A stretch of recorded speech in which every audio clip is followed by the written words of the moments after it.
Hola, yo soy Kenia y les voy a hablar sobre la traslación.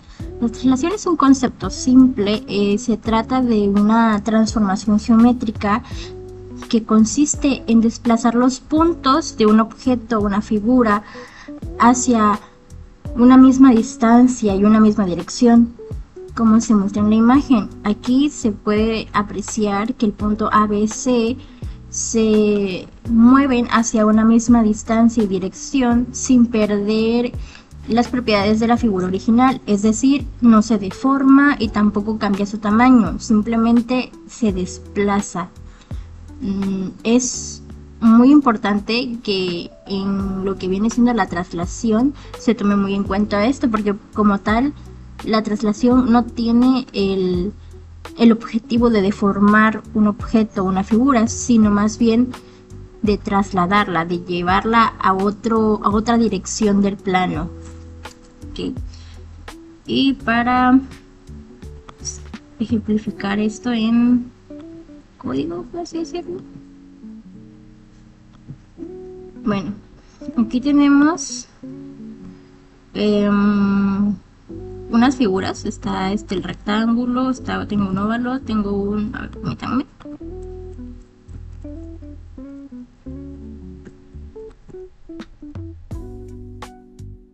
Okay.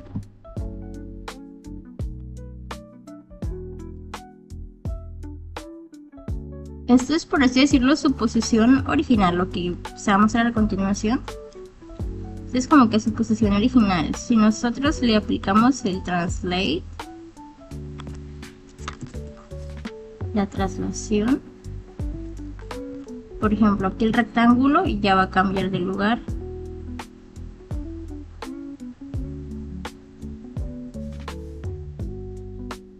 ¿Ven? Y todo cambia de lugar. No solo el rectángulo. ¿Por qué? Porque todo está debajo de la transformación. Es más, o sea, todo lo que está debajo de la transformación se movió. Sí, tiene todo el sentido del mundo, de hecho. Vamos a realizar otra traslación acá.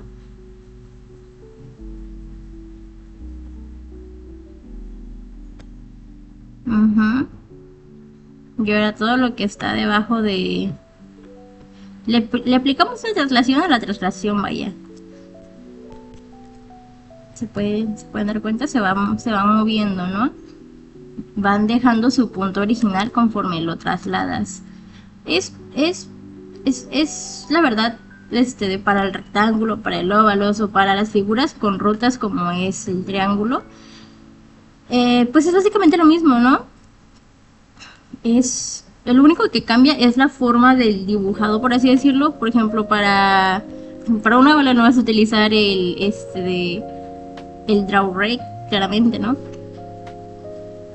Básicamente a lo que me refiero es que no importa si es un rectángulo, es un óvalo, es una figura con rutas, a todas se les aplica la misma transformación. Y por ejemplo acá, no importó la figura, todas se trasladaron a este punto de acá, el 150,50. Todas, sin importar su estructura.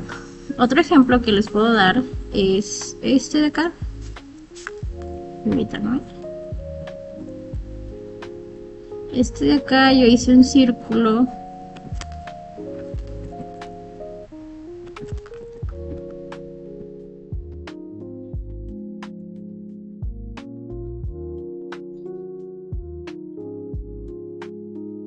Este nada más rebota en el eje Y, o sea, nada más se traslada en el eje Y, ahora en el eje X. En el eje X nada más se traslada. ¿Cómo se hizo? Se hizo con un timer. El timer le dice te vas a mover cada 10 milisegundos. Y también utilizamos pues el action performance, que es básicamente que le está diciendo que vas a avanzar en la posición X. Y la condición del if es para que le diga que en cuanto llegue al límite se regrese, básicamente. Y es lo mismo para todas las figuras, o sea, ese es un círculo, ¿no? Puedo también usarlo yo para un polígono, por ejemplo. Aquí también tengo un polígono.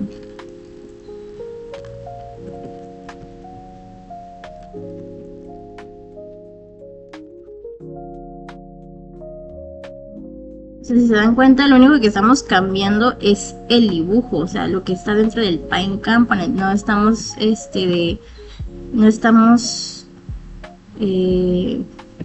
editando más. La traslación sigue siendo la misma, la indicación en el Action Performed sigue siendo el mismo. O sea, no, como tal, no afecta qué tipo de figura estés trasladando, sino que sepas cómo hacerlo, dónde hacerlo. Esta es una animación de traslación. No es la gran cosa, pero pues es un ejemplo para que se pueda apreciar bien, ¿no? Miren, o sea, igual acá la estrella lo mismo hace, o sea, la traslación es independiente de qué figura estés creando, qué objeto vayas a crear. Obviamente, pues si vas a hacer una figura 3D, pues tienes que tomar en cuenta las 3 dimensiones. Ahorita estamos simplemente manejando 2 dimensiones, entonces todo es X y Y. Pues eso es básicamente todo con respecto a la traslación. En este video vamos a hablar sobre la rotación. Pero, ¿qué es la rotación? La rotación es una transformación geométrica en la que un objeto gira alrededor de un punto o eje determinado, formando un ángulo sin cambiar su forma ni tamaño. La primera figura con la que vamos a trabajar es el rectángulo. En este apartado hablaremos sobre el rectángulo y su rotación. Pero antes de empezar, les explicaré lo que hace este código. Bueno, en este código de Java utiliza estas 3 librerías. La utiliza para crear una ventana y dibujar figuras utilizando gráficos en 2 dimensiones. La librería Swing se usa para crear la interfaz gráfica, en este caso la ventana JFrame y el JPanel, donde se dibujará la figura. La librería AWT proporciona herramientas para trabajar con gráficos, colores y objetos de dibujo como Graphit y Graphit 2D. Por otro lado tenemos el Geom. Se utiliza para mantener la transformación geográfica como la rotación o el movimiento de las figuras. Posteriormente tenemos la clase rotación rectángulo, heredada de JPanel, lo que permite crear un área donde se puede dibujar gráficos dentro de la ventana. Dentro de la clase se sobrescribe el método PaintComponent. Es el encargado de realizar el dibujo en el panel. Primero llama a Super PaintComponent entre paréntesis G. Esto es para limpiar el área de dibujo antes de pintar nuevas figuras. Después convierte el objeto Graphic a Graphic 2D, ya que esta versión tiene más herramientas para realizar transformaciones como rotación y traslación. Posteriormente, se establece el color azul con el Set Color y se dibuja un rectángulo relleno utilizando FillReg, indicando su posición en los ejes X y Y, así como su ancho y alto. Después, se guarda la transformación actual del sistema de coordenadas usando Affine Transform con el método getTransform, lo cual permite conservar el estado original del sistema antes de aplicar cambios. Luego utilizamos el Translate. Esto es para mover el sistema de coordenadas a otra posición. Posteriormente tenemos el Rotate. Esto es para rotarlo a 45 grados utilizando el método mat.toRadians. Esto es para convertir los grados a radianes, que es la unidad que Java utiliza para las rotaciones. Ya que aquí vamos a hacer la demostración de la rotación del rectángulo, pero nos pasamos a la siguiente línea de código, donde finalmente se utiliza el setTransform. Esto es para restaurar el sistema de coordenadas original y evitar que futuras figuras también se vean afectadas por la rotación. En el método main se crea el objeto JFrame, pero también se define el tamaño de la ventana, que en este caso es 500 por 400. También se establece que el programa se cierre al cerrar la ventana. Se agrega dónde se realizará el dibujo. Y finalmente, se hace visible la ventana para que el usuario pueda observar el resultado. Una vez explicado este programa, hay que probarlo. Y también vamos a comentar acerca de estas líneas de código. Pero vamos a ver la posición real del rectángulo.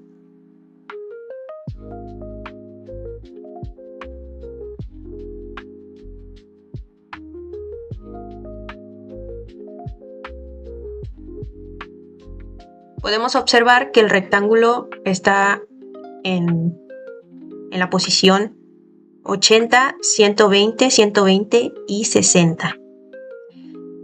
Pero, ¿qué pasaría si nosotros activáramos estas líneas de código? Bueno, pues estas líneas de código nos van a mostrar dos rectángulos, pero solamente que el rectángulo rojo ya está rotado. Y pues esto es más que nada, el triángulo azul se queda para una referencia de que sí se rotó el rectángulo. Pero pues lo podemos quitar. Lo hacemos comentario para que pues no se ejecute y solamente se ejecute el que queremos rotar. Y aquí aparece solito el rectángulo rojo ya rotado. La figura número 2 es el óvalo. Al igual que el programa anterior, nosotros dibujamos un rectángulo. En este caso va a ser un óvalo. Tenemos estas tres librerías, que es el Swing, AWT y el Geom. Estas librerías se utilizan para crear una interfaz gráfica y dibujar figuras en 2 dimensiones. Tenemos la clase rotación óvalo. Esta clase hereda un JPanel, lo que permite crear un área dentro de una ventana donde se puede dibujar las figuras. Dentro de esta clase se sobrescribe el método PaintComponent, el cual se encarga de realizar los dibujos en el panel. Pero primero llama al SuperPaintComponent entre paréntesis G. Esto es para limpiar el área de dibujo antes de pintar nuevamente. Después, convierte el objeto Graphic a Graphics 2D, ya que esta versión permite utilizar funciones más avanzadas para transformar y manipular las figuras. Posteriormente se establece el color verde utilizando setColor. Y se dibuja un óvalo relleno mediante el método FillOval, indicando su posición en los ejes X y Y, así como su ancho y su altura. Después se guarda el estado actual del sistema de coordenadas utilizando AffiniTransform con el método getTransform, el cual permite conservar la posición original antes de aplicar cualquier transformación. Luego tenemos el método Translate. Este método es para mover el sistema de coordenadas a otra posición dentro de la ventana, y tenemos también el método Rotate. Este método es para inclinar a los grados que nosotros queramos. En este caso nosotros le pusimos 45 grados.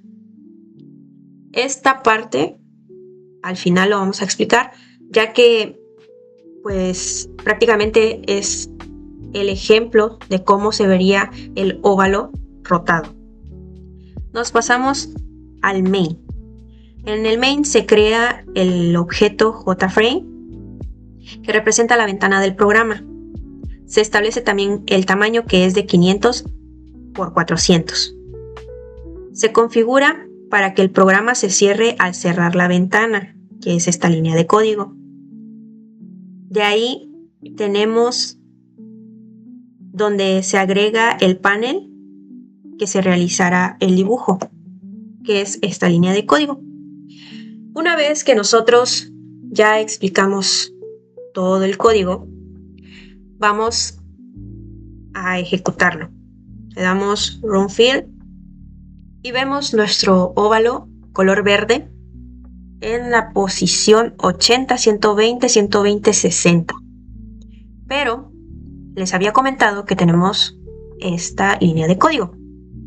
Bueno, pues esta línea de código es otro óvalo, pero ya rotado. Entonces le damos Run Fill y podemos ver que el óvalo rotado es de color amarillo. No, es de color naranja. Disculpen la confusión.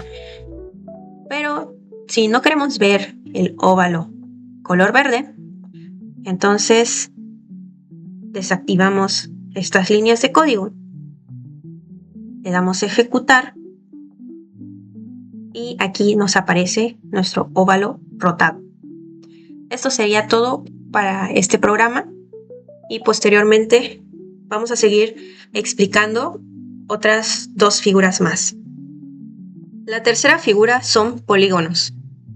Yo creo que como los dos anteriores utilizan las mismas librerías, yo creo que ya quedó un poco más claro de para qué se utilizan. Y nos saltamos esa parte. De ahí nos pasamos a la clase rotación polígono. Esta clase rotación polígono hereda un JPanel, donde en esta clase se sobrescribe el método paintComponent. Este método manda a llamar al SuperPaintComponent, es más que nada como tipo un borrador para que nosotros podamos poner nuevas figuras. Y tenemos también el Graphic, que en este caso lo convertimos a Graphic 2D. Y posteriormente se definen dos arreglos que son X y Y. Estos contienen las coordenadas de los puntos que forman el polígono. Podemos ver 100, 140, 80, 160, 120. Y en el arreglo de las Y tenemos 100, 80, 100, 140 y 140. Cada posición en estos arreglos representa un punto en el plano cartesiano.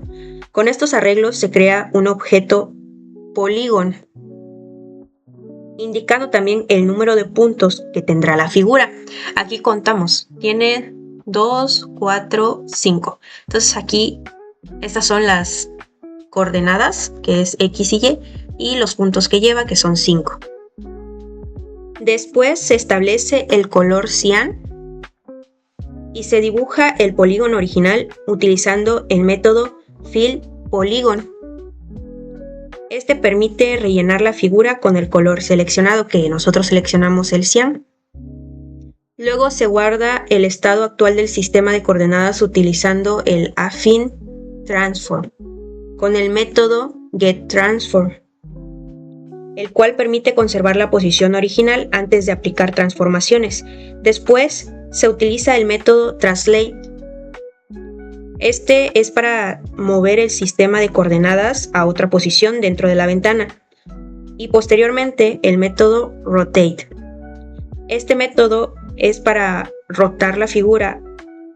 En este caso nosotros lo tenemos en 45 grados, utilizando el mat.toRadians para convertir los grados a radianes, ya que es la unidad en la que utiliza las rotaciones Java.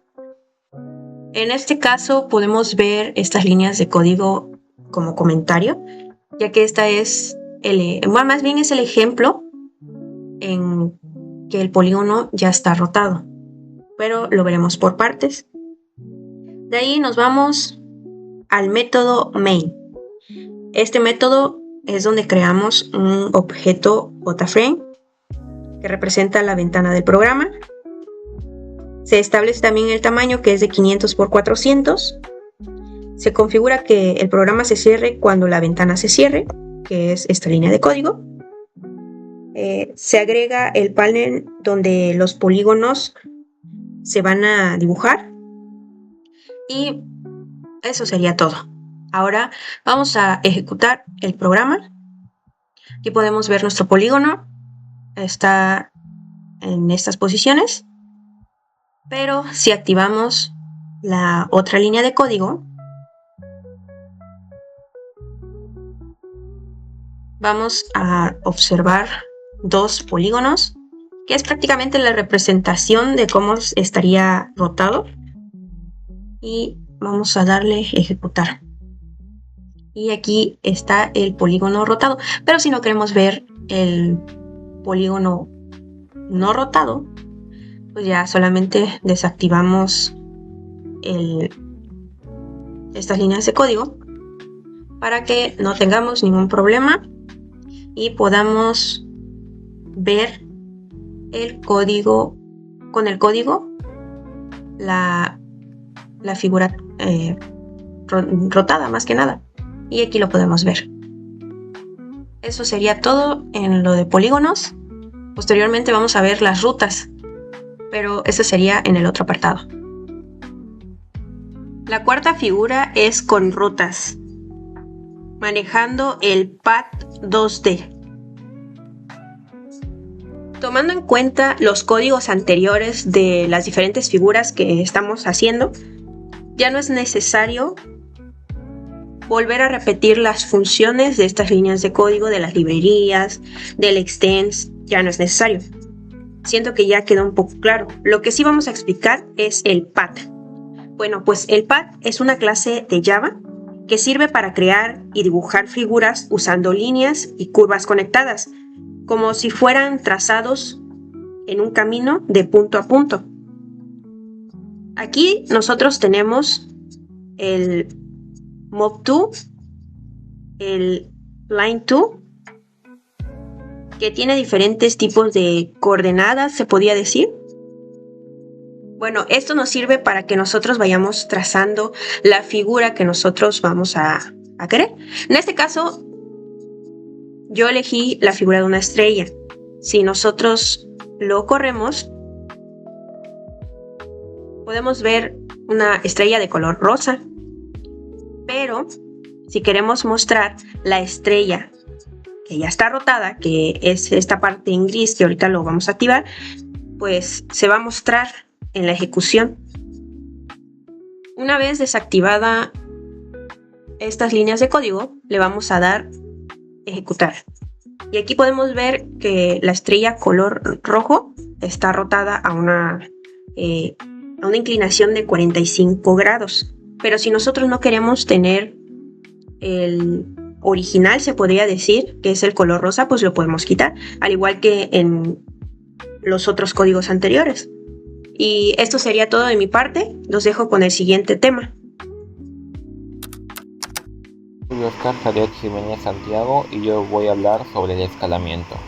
El escalamiento es una transformación geométrica que se aplica a un objeto para modificar su tamaño. Existen dos tipos principales, el uniforme o isótropo y el no uniforme o anisótropo. El uniforme es un escalamiento en el que el factor de escala tanto en X como en Y es el mismo, es decir, que la figura original conserva su forma, lo único que cambia es el tamaño, ya que puede hacerse más chico o más grande. Y el no uniforme, que es un escalamiento en donde los factores de escala en X y en Y son diferentes, es decir, que la figura original se puede modificar. Eso lo explicaré a continuación con un ejemplo en código. Tenemos este ejemplo donde veremos cómo se aplica el escalamiento con 4 figuras, las cuales serán un rectángulo, un óvalo, un polígono y una figura hecha con rutas. Antes de explicarlo, cabe aclarar que este solo es un ejemplo visual para simplificar cómo se ve el escalamiento aplicado a figuras, ya que el escalamiento real tiene riesgos, ya que si hacemos la figura más grande podemos tener efectos no deseados como el aliasing, y si hacemos la figura más chica podemos perder detalles de la imagen, por lo que al momento de querer hacerla más grande después esos detalles se van a perder. Una vez dicho esto, empezaremos. Primero usaremos un rectángulo. Tenemos un método llamado dibujar. Tenemos un ancho y un alto definido para el rectángulo, un rawrect y así. Después tenemos de que del ancho tiene 200 y de alto tiene 100. Entonces aplicamos un color a la figura original, o sea, la figura no escalada. Le ponemos un color negro, invocamos el método y la dibujamos. Esto para hacer una comparativa de cómo se ve la figura original respecto a la figura escalada. Después cambiamos el color a rojo y creamos una copia del contexto gráfico. Esto para no afectar al contexto gráfico actual en el que estamos manejando. Después hacemos una traslación, ya que al momento de escalar el punto donde se empieza a dibujar la figura tanto en X como en Y también cambia. Después aplicamos un factor de escala 2 en cada uno. Este escalamiento que estamos haciendo es un escalamiento uniforme, es decir, que el rectángulo escalado será 2 veces más grande que el rectángulo original. Podemos ver en este ejemplo, tenemos un rectángulo de 200 y 100, y como aplicamos un escalamiento de 2×2 o un escalamiento uniforme, ese rectángulo ya tiene 400 por 200. Ahora nos vamos con la siguiente figura, la cual es un óvalo. Hacemos exactamente lo mismo. Un factor de escala 2×2. Tenemos un óvalo que es el óvalo original y al lado tenemos el óvalo escalado. A continuación pondré como ejemplo esto. Cambiaré el factor de escala para mostrar cómo se ve un escalamiento de no uniforme. Como podemos ver acá, esto es un escalamiento no uniforme, es decir que la figura original es un óvalo, pero la figura escalada ya es un círculo. Esta es la propiedad que diferencia el escalamiento no uniforme del uniforme, que el no uniforme tiene la capacidad de modificar la figura original. Como vimos en este ejemplo, pasamos de un óvalo a un círculo. Podríamos hacer lo mismo con el rectángulo. Si aplicamos factores de escala diferentes, podemos ver de que de un rectángulo pasó a un cuadrado, o sea, la figura original cambió. Ahora vamos con la siguiente figura, que es un polígono. En este caso tenemos un polígono que, como podemos ver en el código, sus coordenadas están en un archivo JSON, y antes de eso aplicamos un factor de escala, ya que en el archivo JSON las coordenadas son muy grandes. Entonces nos vamos acá y podemos ver esto. Ahora explicaré algo llamado de espejismo, que es cuando aplicamos un factor de escala negativo. En este caso, por ejemplo, pondremos negativo en X, pero como al momento de escalar el punto donde se empieza a dibujar la figura también cambia, esto lo cambiaremos la traslación respecto a X a 700. Y podemos ver ese efecto de espejismo, es decir, que la figura se invirtió. Entonces vamos finalmente con la ruta, que en esta ruta tenemos una curva. Entonces cambiamos la figura, aplicamos un factor de escala de 2 y podemos ver de que de igual forma la figura original permanece y el escalado simplemente es 2 veces más grande. Podemos aplicarlo 3 veces más grande.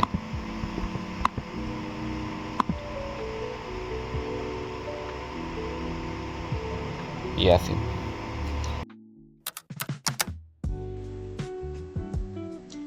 Ok, ahora hablaremos sobre las curvas de Bézier. Las curvas de Bézier son un tipo de curvas suaves definidas por un conjunto de puntos de control. La curva pasa solo por el primer y último punto, mientras que los puntos intermedios actúan como imanes que atraen la curva sin necesariamente tocarla. Existen 3 tipos principales de las curvas de Bézier, de las que vamos a estar hablando. La primera es la lineal. La lineal no es considerada como tal una curva en sentido habitual, pero sigue siendo una curva de Bézier de grado 1. Esta es la base para entender las demás curvas, o sea, sí, para entender las demás curvas de Bézier. Básicamente empieza desde el punto 0 y va avanzando hasta el punto 1. No hay un punto de control intermedio, así que simplemente es un solo movimiento que se presenta. Este tipo de curva se puede aplicar en trazos rectos, poros de polígonos o interpolación lineal. Ahora, la curva cuadrática tiene un punto de control. Este punto atrae a la curva como tal. La curva sale del punto 0 en dirección al punto 1 y llega al punto 2 desde la dirección del punto 1. El punto 1 como tal, o sea, no está sobre la curva, pero sí está alineado con el punto 0 y el punto 2. Y pues la curva está contenida, si se dan cuenta, como ven ahí, la curva está contenida en un triángulo formado por los 3 puntos. Este tipo de curvas se usan en trazos simples de diseño gráfico, algunas fuentes de texto y trayectorias de objetos, animaciones simples. Ahora, tenemos la cúbica. La cúbica es una curva un poquito más profesional, se podría decir. Este tiene 2 puntos de control, uno para la dirección de salida y otro para la dirección de llegada. La curva aquí sale del punto 0 en dirección al punto 1. La curva llega al punto 3 desde la dirección del punto 2, si se dan cuenta. Y los puntos, el punto 1 y el punto 2, actúan básicamente como manijas que estiran la curva sin que ésta pase por ellos. Permite formas más complejas debido a que tiene pues más puntos de control. Tienes mejor control con respecto a la curva. De hecho, se usa mucho en animaciones avanzadas, gráficos vectoriales en general. Y esto es básicamente como si tuvieras 2 imanes, uno que empuja la curva del inicio y otro que lo empuja al final, y con ella se puede crear ondulaciones, ¿no? Y básicamente eso es lo básico, lo esencial como para conocer a muy grandes rasgos las curvas de Bézier. Ahora vamos a pasar a la codificación de la cuadrática y la cúbica como tal, porque pues la lineal es una línea recta. Hablaremos sobre las curvas de Bézier con la clase Qubit Curve 2D. Esta clase permite dibujar curvas de Bézier cúbicas usando un punto inicial, un punto final y 2 puntos de control que definen la curvatura. En este código nos muestra lo que es el Qubit Curve 2D. Vamos a dar inicio a la explicación y posteriormente vamos a dar una ejecución para que se pueda apreciar ya en lo que es la pantalla lo que hace este pequeño código. Primero que nada, tenemos estas 3 librerías. Estas 3 librerías se utilizan para crear interfaces gráficas y dibujar figuras en Java, como las curvas de Bézier. Después tenemos la clase curva cubic, heredada con un JPanel, lo que permite tener un área donde se pueden dibujar figuras dentro de la ventana. Luego se sobrescribe el método paintComponent, que es el encargado de realizar los dibujos en el panel, pero primero llama a superpaintComponent entre paréntesis G. Esto es para limpiar el panel más que nada. Después se convierte el graphic a graphic 2D, ya que esta clase permite usar herramientas de dibujo más avanzados. Con el set strong. Aquí es para definir el grosor de la línea de la cual se van a trazar con el dibujo. Luego se crea una curva de Bézier, la cual se forma con 4 puntos. Un punto inicial, 2 puntos de control y un punto final, que es la que podemos ver. El punto inicial es 50, 200. Los puntos de control son 120, 80, 280. Y el punto final es 270, 200. Después se establece el color azul con el set color. Y tenemos también finalmente en el método main que se crea la ventana JFrame. Luego se le asigna el tamaño, que es 400 por 300. Luego de esto procedemos a ejecutar el programa y vemos que nos resulta.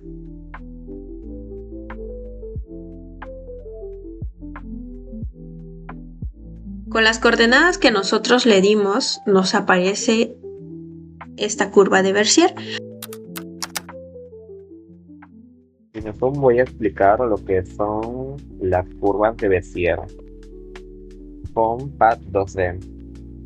Primero tenemos el método sobrescrito PaintComponent, que es donde vamos a trabajar. Tenemos el objeto contexto gráfico de Graphics 2D y tenemos esta línea de código. Esta línea de código lo que va a hacer es aplicar el anti-aliasing o eliminar el aliasing, ya que como vamos a trabajar con curvas, ese efecto de dientes de sierra se puede presentar. Definimos un grosor de 2 y tenemos dos métodos, uno para una curva cuadrática y uno para una curva cúbica. Como podemos ver, ambos reciben 3 parámetros, el contexto gráfico, un punto X y un punto Y. Vamos a desglosar el método de la curva cuadrática. La curva cuadrática se caracteriza por tener un punto de control. Entonces, como vemos, tenemos 3 objetos de tipo point 2D. El primero pues es el punto inicial, donde recibe los valores que le pasamos al método, que es donde se va a dibujar el primer punto. Tenemos un punto de control que es el mismo, pero con 100 más respecto a un X y 100 menos respecto a un Y. Y el punto final es 200 más respecto a un X y Y permanece. Si lo imaginamos, sería algo así como un triángulo. Ahora lo que hacemos es crear el pad. Creamos un pad 12 y le ponemos el nombre curva y le ponemos el tipo double. Pues ponemos el punto inicial, que es el punto donde se va a empezar a dibujar la curva. Ponemos curva, punto, no. Como podemos ver, nos pide 2 parámetros, un punto X y un punto Y, que ya los tenemos definidos acá. Lo que hacemos es obtener los puntos de inicio y usar el método getX y getY de la clase point2D. Entonces le pasamos inicio.getX e inicio.getY, que ahí es donde se va a empezar a dibujar la curva. Después lo que hacemos es agregar la curva. Vamos curva punto y vemos los parámetros. Nos pide como primer parámetro la coordenada del punto de control en X y después la coordenada del punto de control en Y. Y después nos pide la coordenada del punto final en X y la coordenada del punto final en Y. Y se les pasamos. Como primero con las coordenadas X y Y del punto de control, usamos la variable control que tenemos y obtenemos los valores de X y Y con getX y getY. Y después son las coordenadas de X y de Y del punto final. Entonces usamos la variable fin y obtenemos su respectivo X y Y con getX y getY. Y lo que hacemos ahora es dibujar. Asignamos un color con set color. En este caso es un color rojo y usamos un G2.RAW y le pasamos el objeto curva. Después tenemos el método de dibujar curva cúbica. Este recibe los mismos parámetros de contexto gráfico X y Y. Y acá tenemos 4 objetos de tipo point 2D. Esto porque una curva cúbica requiere de 2 puntos de control. Entonces tenemos un punto de inicio y un punto de fin, igual que el ejemplo anterior, y tenemos 2 puntos de control. Este punto de control inicial, como podemos ver, es 100 más respecto a X y 100 menos respecto a Y, como el punto de control del anterior. Y el segundo punto de control es 150 más respecto en X y 50 más respecto en Y. Lo que hacemos acá es crear el pad, así como hicimos anteriormente, pad 2D curva, y ponemos el punto inicial. Como ya vimos, el método mob2 nos pide las coordenadas de X y Y del punto inicial. Entonces, como el punto de inicio lo tenemos definido como inicio, pues usamos inicio.getX y getY para obtener sus respectivos puntos. Después lo que hacemos es agregar la curva. Anotamos curva punto, y vemos los parámetros que nos solicitan. Nos pide la coordenada X del primer punto de control, después la coordenada Y del primer punto de control. Después nos pide la coordenada X y Y del segundo punto de control y finalmente las coordenadas X y Y del punto final. Esto ya está definido acá. Entonces, primero nos pide X y Y del primer punto de control, y es lo que tenemos acá. Usamos la variable control 1 y obtenemos su respectivo X y Y. Después nos pide las coordenadas de X y Y del segundo punto de control.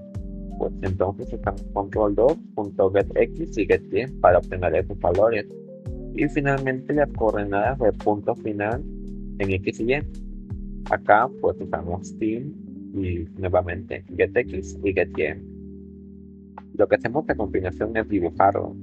Con setColor aplicamos un color azul y con G2D.RAW lo que hacemos es pasar el objeto curva. Ahora voy a ejecutarlo para que podamos verlo mejor. Como podemos ver mejor, acá tenemos una curva cuadrática y una curva cúbica.